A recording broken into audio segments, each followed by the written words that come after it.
isn't just large ladies, however, who are leading women astray. This is Linda Sarsour, the Hamas-loving Muslim woman throwing up the ISIS sign. I'll do that, somebody take a screenshot. Throwing up the ISIS sign. This woman was somehow in charge of the Women's March against Trump.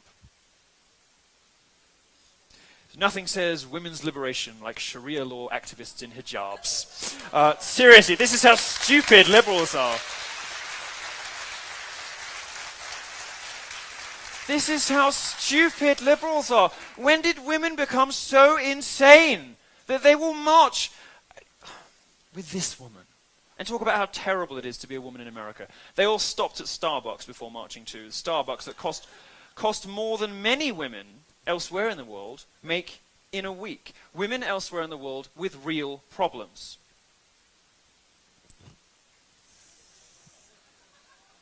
I mean, it's funny-ish, but this woman had acid thrown in her face by her cousin.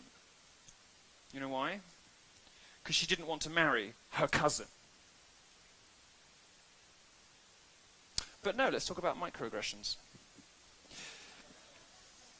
Back to Linda, who is not a pretty woman. That schnoz and that jawline.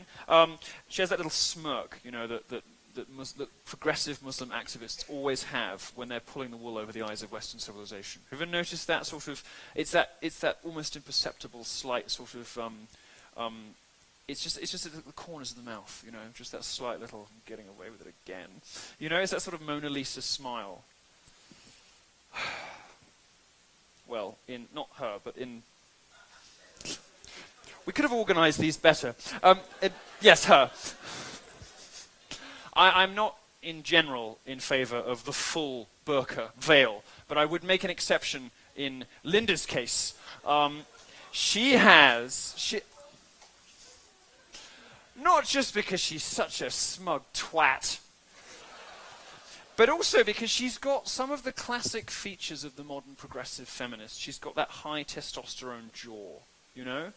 Now, many of these progressive feminists are trannies, so the jaw makes sense. But